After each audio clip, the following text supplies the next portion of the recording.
নড়িয়া পাঁচ যাচ্ছে সুরজ মূলফতগঞ্জের উদ্দেশ্যে।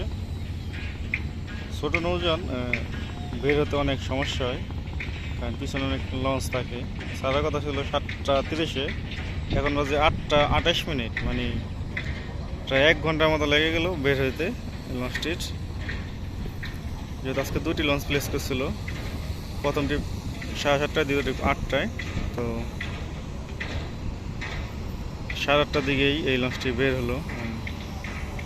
এক ইঞ্জিনের লঞ্চ, পিছনে অনেক বড় বড় লঞ্চ থাকে, ঢোকার জন্য চেষ্টা করে। তো বড় লঞ্চকে ঠেলে তো ছোট লঞ্চ বের হতে পারে না সহজে।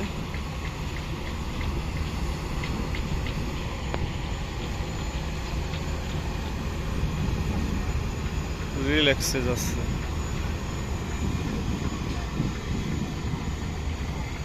এক পাশ কাইট দেখা যাচ্ছে লঞ্চটি।